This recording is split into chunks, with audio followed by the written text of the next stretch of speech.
नमस्कार मंडळी. आजच्या या नव्या आणि अत्यंत रंजक विश्लेषणात आपण एका अगदी आपल्या रोजच्या जगण्यातील प्रश्नावर बोलणार आहोत.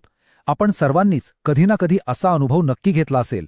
एखादी गोष्ट मिळवण्यासाठी आपण अक्षरशः जीवाचं रान करतो. मनात पक्क ठरवलेलं असतं की एकदा का मला हे मिळालं की बस मी जगातला सर्वात सुखी माणूस असेन.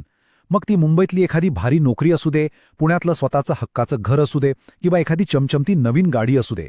आणि मग एक दिवस ती गोष्ट प्रत्यक्षात आपल्याला मिळते. सुरुवातीचे काही दिवस एकदम स्वर्गात असल्यासारखं वाटतं, पण हळूहळू ती उत्सुकता, तो आनंद कुठेतरी ओसरू लागतो. आणि अचानक एके दिवशी मन स्वतःलाच शांतपणे विचारतं, आता पुढे काय? ही जी यशानंतर येणारी अनामिक पोकळी आहे ना, ती नेमकी का निर्माण होते? आज आपण मानवी आनंदाच्या यात सर्वात मोठ्या भ्रमामागचं सत्य या विश्लेषणातून उलगडणार आहोत. तर चला या विषयाच्या थेट खोलात जाऊया. मानवाला नेहमीच असं वाटत आलेलं आहे की खरा आनंद हा एखाद्या ध्येयाच्या पलीकडे दडलेला आहे. आपण नवीन फोन घेतो, नवीन घर घेतो, ऑफिसमध्ये मोठ्या पदावर पोहोचतो, पण हे सगळं मिळाल्यावरही ती पूर्णत्वाची भावना का बरं टिकत नाही? आपली सर्वात मोठी स्वप्न पूर्ण झाल्यावरही शेवटी हातात एक प्रकारची पोकळी का उरते? आता हा प्रश्न वरवर पाहायला अगदी साधा वाटतो, पण तो आपल्या रोजच्या जगण्याशी खूप घट्ट जोडलेला आहे. कारण आपण सतत काहीतरी मिळवण्याच्या मागे धावतच असतो, पण ते मिळाल्यावर आपला हा मेंदू आपल्याला तिथे शांत बसूच देत नाही, तो पुन्हा अस्वस्थ होतो. आणि मंडळी, ही जी अस्वस्थता आहे ना, ती काही योगायोग नाहीये बरं का. मानवी आनंद हा कधीच एका जागी स्थिर राहत नाही, हे एक अगदी सिद्ध झालेलं शास्त्रीय सत्य आहे. आपण निसर्गताच असे बनलेलो आहोत की आपली समाधानाची पातळी सतत वर खाली होत असते.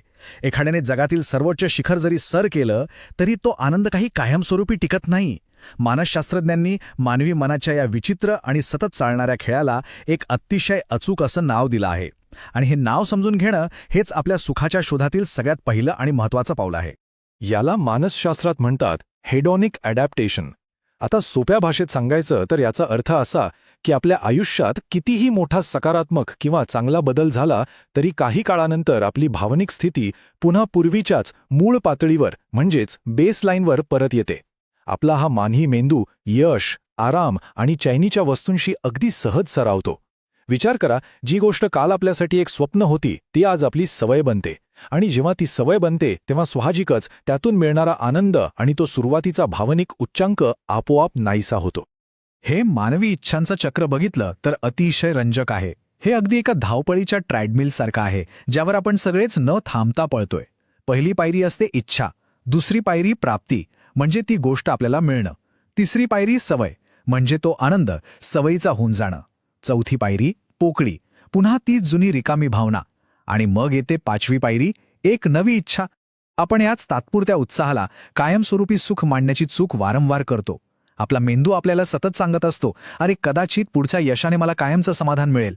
पण खरं सांगू, हे चक्र पुन्हा पुन्हा असंच फिरत राहतं. आता पुढचा भाग पाहूया.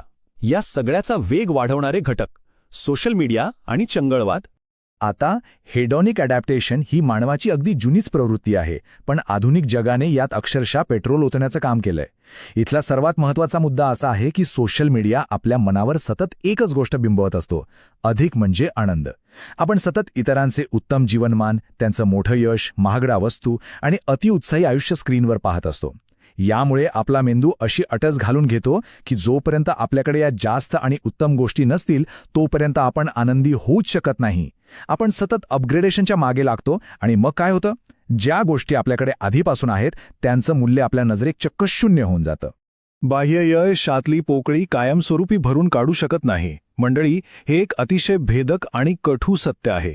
आपण अनेकदा पाहतो की अत्यंत यशस्वी, श्रीमंत आणि प्रसिद्ध लोकसुद्धा आतून प्रचंड भावनिक संघर्ष करत असतात. ते नैराश्यात असतात.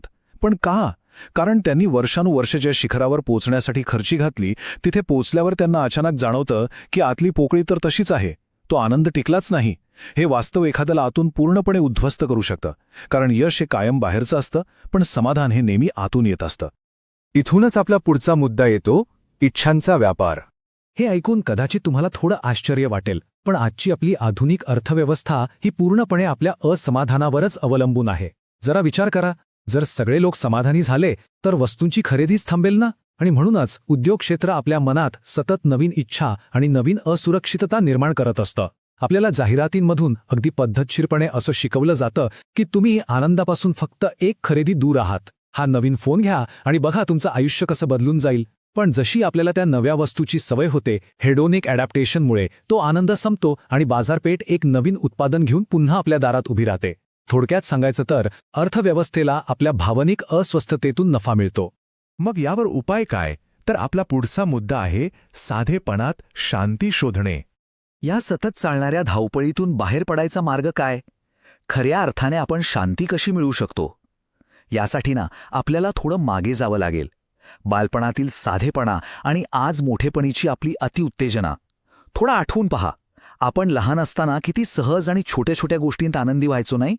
तो पहिला पाऊस, त्या पावसात भिजताना येणारा तो मातीचा सुगंध, मित्रांसोबत कट्ट्यावर बसून तासनतास मारलेल्या त्या निवांत गप्पा किंवा कोणीतरी दिलेली एखादी छोटीशी भेटवस्तू, या अगदी साध्या गोष्टींमध्ये एक प्रकारची प्रचंड तृप्ती होती.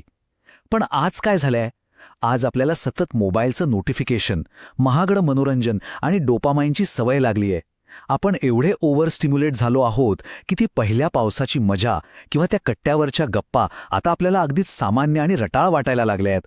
आपली सुखाची व्याख्याच हरून बसलोय आपण. आणि हेच आपल्याला दाखवून देतं की जर आपला मेंदू सतत समाधानाची फिनिश लाईन अशीच पुढे ढकलत असे तर केवळ यश मिळवून शांती कधीच मिळणार नाही.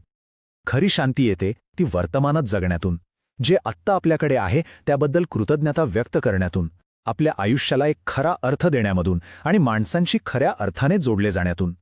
कारण सतत धावण्याने फक्त असमाधानच पदरात पडतं. म्हणूनच या विश्लेषणाच्या शेवटी एका अत्यंत महत्त्वाच्या प्रश्नावर आपण सर्वांनी मिळून विचार केला पाहिजे. पुढच्या वेळी जेव्हा मनात असा विचार येईल की एकदा का मला हे मिळालं की मी कायमचा खुश होईन, तेव्हा तिथेच एक क्षणभर थांबा. स्वतःलाच विचारा, आपण खरोखरच जीवनाचं सार्थक शोधत आहोत की फक्त आणखी एका तात्पुरत्या भावनिक नशेच्या मागे धावत आहोत? कारण हेडोनिक ॲडॅप्टेशन समजून घेतल्यावर एक नक्की कळतं की आपला मेंदू मोठ्या स्वप्नांनाही अगदी सामान्य सवयीत बदलू शकतो. खरी शांती तेव्हाच सुरू होते जेव्हा आपला आनंद अजून जास्त या शब्दावर अवलंबून राहणं थांबवतो. अशीच मानवी मनाची आणि आपल्या रोजच्या जगण्यातील लपलेली मानसिक सत्ये समजून घेणं अत्यंत गरजेचं आहे. आपल्या पुढच्या विश्लेषणात आपण एका अशाच अस्वस्थ करणाऱ्या सत्याचा पर्दाफाश करणार आहोत.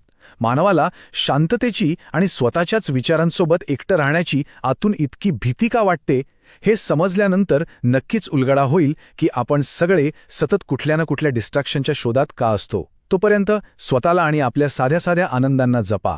सबस्क्राईब करा आणि शेअर करा माझ्या